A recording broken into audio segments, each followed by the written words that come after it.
राम एक सद्विचारों वाला युवा व्यक्ति हैं। वो एक आकर्षक व्यक्तित्व का मालिक हैं।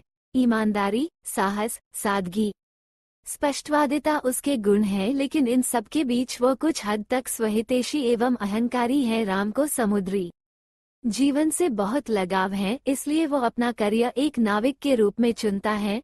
कुशल नाविक होने के कारण जल्द ही उसका प्रमोशन होता है और वो व्यापारिक जहाज में अफसर के तौर पर नियुक्त किया जाता है। एक बार राम एक जहाज का लीडर चुना जाता है जिसमें अन्य अफसरों के साथ 800 यात्री हैं। अचानक ही समुद्र में तूफान आता है, सब इधर उधर भागने लगते हैं, सबको अपनी जान की चिंता होने लगती है और सभी अफसर बिना यात्रियों की परवाह किए जहाज छोड़कर भाग जाते हैं। इनमें राम भी शामिल होता है। वो एक लीडर होने के बावजूद इन विकट परिस्थितियों में अपने यात्रियों को मौत के मुंह में छोड़कर भाग निकलता है। राम और सभी अफसर बचकर निकल जाते हैं, लेकिन अब राम को आत्मग्लानि सताने लगती है। उसे बार बार यात्रियों का ख्याल आता है, अपनी खुदगर्जी पर गुस्सा आता है।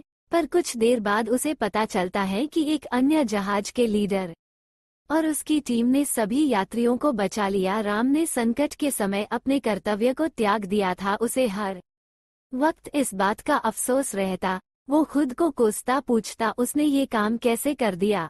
उस वक्त स्वहित की कैसी पट्टी उसकी आंखों पर बंध गई और वो कर्तव्य विमुख हो गया और वो कठिन समय में सही निर्णय नहीं ले पाया। उसने जहाज के कप्तान होने का फर्ज नहीं निभाया। अब वो बहुत शर्मिंदा है। राम पर मुकदमा चलाया गया। जज जानना चाहते थे कि उसने ऐसा क्यों किया, क्यों अपने कर्तव्य का निर्वाह नहीं किया, कप्तान होकर क्यों यात्रियों को मरने छोड़ दिया। राम कुछ छिपाना नहीं चाहता था, लेकिन अपनी सफाई देने में भी असमर्थ था। इस तरह वो मुकदमा हार जाता है और उसका लाइसेंस भी रद्द कर दिया जाता है। इसी दौरान राम की मुलाकात विजय से होती है। विजय एक रिटायर्ड जहाज कैप्टन है। विजय राम की बहुत मदद करता है क्योंकि वो उसकी परिस्थिति एवं मनस्थिति को अच्छी तरह समझता है। राम की मानसिक स्थिति ठीक नहीं है। वह अपने जिस जीवन से प्रेम करता था, अब वो जीवन उसके पास नहीं था। राम अपने ही सवालों में गुम होता जा रहा था। विजय उसे इस स्थिति से बाहर निकालना चाहता था। वो उसे मानसिक तनाव से बाहर निकालने की कोशिश करता रहता। अचानक ही एक दिन राम को उसके बचपन का दोस्त आदर्श मिलता है। विजय ने उसे राम के बारे में सब कुछ बताता है। अब वे दोनों मिलकर राम की मदद करते हैं। आदर्श राम को उसके शहर ले जाने का कहता है, जिस पर विजय भी अपनी हामी देता है। आदर्श राम को उसके शहर ले जाता है, उसे पुरानी बातें याद दिलाता है और उसे जीवन के प्रति अपनी उदासीनता को खत्म करने के लिए प्रेरित करता है। आदर्श उसी शहर में राम की नौकरी लगवाता है। उस शहर के लोग बहुत भले और मिलनसार हैं। राम धीरे धीरे अपने आप को उस शहर के अनुरूप ढाल लेता है और वो उस शहर का दार्शनिक मार्गदर्शक बन जाता है।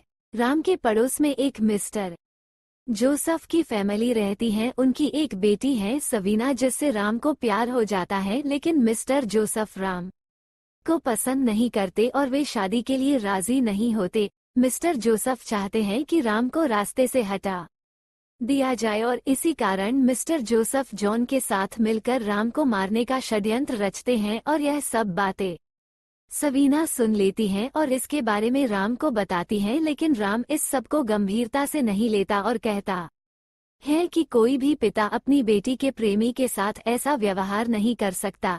किसी की जान लेना इतना आसान काम नहीं है। सवीना उसे बहुत समझाती है पर वो एक नहीं सुनता। सवीना बहुत बेचैन हो जाती हैं और ये सभी बातें राम के दोस्त आदर्श को बताती हैं। आदर्श राम की जान बचाने के लिए जॉन को रोकने का प्रयास करता है। इस दौरान राम, आदर्श और जॉन के बीच हाथापाई हो जाती है और इस हाथापाई में राम के हाथों आदर्श की हत्या हो जाती है और ये देखकर जॉन वहां से भाग जाता है। राम के हाथों बहुत बड़ा गुनाह हो जाता है। वह पागलों जैसा हो जाता है और खुद को संभाल नहीं पाता। तभी उसे उसकी प्रेमिका सवीना समझाती है इस सब में उसकी कोई गलती नहीं है, ये सब अनजाने में हुआ, पर वो एक नहीं सुनता। राम को जहाज वाली घटना याद आती हैं उस वक्त वो परिस्थिति से भगा था और इस वक्त वो यह नहीं करना चाहता था। इसलिए राम अपनी गलती का प्रायश्चित करने आदर्श के घर जाता है। वहाँ की स्थिति बहुत गंभीर है, पालन पोषण करने वाला कोई नहीं है और उन्हें अब तक नहीं पता है कि उनका बेटा मर गया है। राम मेहनत करके परिवार का पालन पोषण करता है और आदर्श की बहनों की शादी करता है, लेकिन उसके मन पर भार है और वो एक दिन आदर्श के पिता को सब कुछ सच बता देता है। आदर्श के पिता गुस्से में आकर राम को मार देते हैं। राम पर सच कबूल करना भारी पड़ जाता है और उस परिवार का एकमात्र सहारा भी छूट जाता है। मॉरल, कभी कभी परिस्थिति वश हुई घटनाओं में खुद को भागी ना समझे। हर परिस्थिति समान नहीं होती। अगर राम सच न बताता तो खुद भी जिंदा रहता है और आदर्श के परिवार का सहारा बनता, और शायद यही उसके जीवन का सबसे बड़ा प्रायश्चित होता। दोस्तों, मुझे उम्मीद आप लोगों को ये कहानी पसंद आई होगी और भी मजेदार कहानियाँ सुनने के लिए चैनल को सब्सक्राइब करें और फॉलो करें। बेल आइकन को प्रेस करना ना भूलें। Thanks for watching. Like and subscribe. Please support the channel stories world.